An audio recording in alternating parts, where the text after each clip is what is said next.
बोलो सियावर रामचंद्र की जय। आइए शुरू करते हैं उत्तरकांड। और उत्तरकांड बहुत ही भव्य कांड है, सुंदर कांड है, बहुत ही विशाल कांड है, क्योंकि इसमें श्री रामचंद्र जी माता सीता और लक्ष्मण सहित वापिस अयोध्या में आ जाते हैं, मानो आज ही जन्म हुआ हो दोबारा से। अब जब श्री रामचंद्र जी पुष्पक विमान पर बैठकर अयोध्या की तरफ बढ़ रहे हैं और जितने भी रास्ते में ऋषि मुनि जो उनके आदर जिनसे मिलके गए थे उनसे मिलते हुए चल रहे हैं।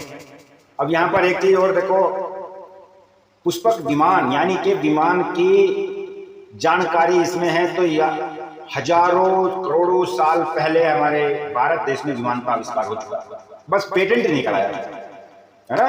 पेटेंट करा देते तो भारत के नाम से हो जाता है। चलो ठीक है, ये तो खैर बहुत लंबी है। परशुराम जी भी जो विमान पर चलते थे अपनी मन की गति से वहां पर पहुंच जाते थे। तो जब हनुमान जी और श्री रामचंद्र जी बुलाते हैं और कहते हैं कि हे भक्त आप अयोध्या जाओ, क्योंकि आज लास्ट दिन है, आज आखिरी दिन है, आज 14 वर्ष के वनवास का आज आखिरी दिन है, और अगर आज हम नहीं पहुंचे तो भरत ने पहले कह दिया था कि अगर आप लास्ट दिन तक नहीं आए, आखिरी दिन तक नहीं आए तो मैं अग्नि की समाधि ले लूंगा। जब श्री रामचंद्र जी हनुमान जी को बुलाते हैं और कहते हैं कि हे भक्त आप अयोध्या जाओ और भरत के संताप को दूर करो और उनकी खबर लेकर आओ और उनसे कह दो कि हम आ रहे हैं, सकुशल सब बता देना, और उनकी भी सकुशल लेकर आ जाओ। और आप वहां पर एक ब्रह्मचारी के रूप में जाना, ताकि मतलब कि आप उनके अंदर का क्या है, वो क्या कर रहे हैं, वो किस तरह से मतलब अपना जीवन चला रहे हैं, वो सब चीज आपको पता लग जाए, तो आप इस तरीके से वहां पर जाना। अब हनुमान जी जो है वहां से चल देते। रहा एक दिन अवधि कर पति अरतपुर लोग। श्री रामचंद्र जी के लौटने की जो अवधि है उसका एक ही दिन बाकी है, बस आज। इसलिए लोग बहुत आतुर हो रहे हैं। कुछ लोग खुशियां मना रहे हैं कि आज श्री रामचंद्र जी आ जाएंगे, लेकिन कुछ लोग कह रहे हैं कि अगर आज नहीं आए तो हमारे जो राजा हैं भरत जी वो भी अग्नि में समाधि ले लेंगे।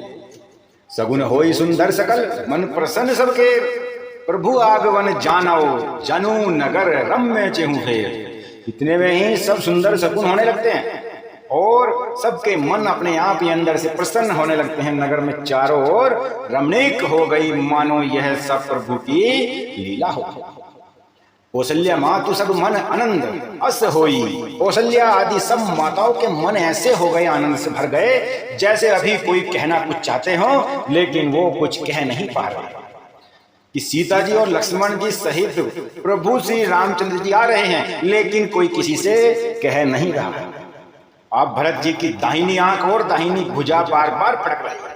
इसे शुभ शकुन जानकर उनके मन में अत्यंत हर्ष हो रहा है, लेकिन वो अपनी तैयारी भी कर रहे हैं कि अगर आज नहीं आए तो आज अग्नि की समाधि मुझे लेनी ही लेनी है। जब लक्ष्मण बड़े धन्य एवं बड़भागी हैं, तो मैं ऐसा कैसे हो गया कि अपने भाई के, प्रभु के पिता समान भाई के चरणों से इतनी दूर रहा। जो श्री रामचंद्र जी के चरणा रविंद के प्रेमी हैं, मुझे तो प्रभु ने कपटी और कुटिल पहचान लिया और इसी के लिए मुझे त्याग दिया और अयोध्या में छोड़कर चले गए।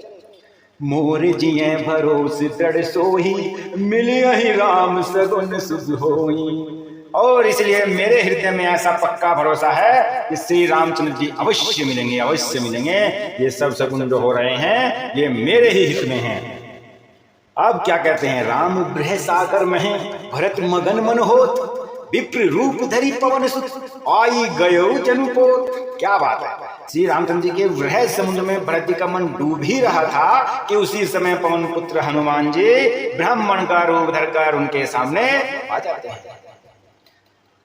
हनुमान जी ने दुर्बल शरीर भरत जी को जटाओं का मुकुट बनाए राम राम रघुपति जपते हो और कमल के समान नेत्रों से प्रेम आंसुओं की जलधारा बहते हुए देखा। देखत हनुमान अति हर्षे। बोला हनुमान जी ये दृश्य देखकर बहुत ही हर्षित हो गए और उनका शरीर पुलकित हो गया, नेत्रों से प्रेम आंसू जल बहने लगा। बोला हनुमान जी के नेत्रों से भी जल बहने लगा जब उन्होंने ये दृश्य देखा। मन में बहुत प्रकार से सुख मानकर वे कानों के लिए अमृत के समान वाणी बोलते हैं। क्या?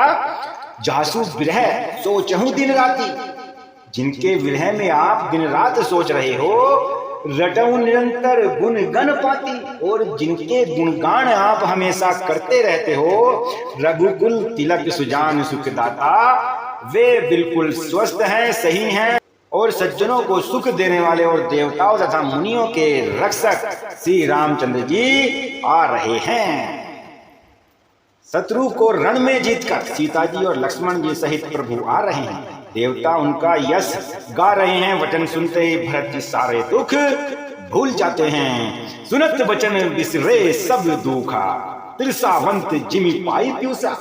जैसे प्यासा आदमी अमृत पाकर प्यास के दुख को भूल जाता है। भरत जी ने पूछा, को तुम तात कहां से आए, मोही परम प्रिय वचन सुनाए।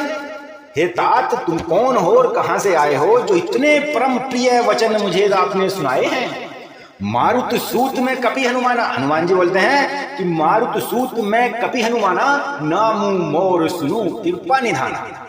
हे तात सुनिए, मैं पवन का पुत्र और जाति का वानर हूं और मेरा नाम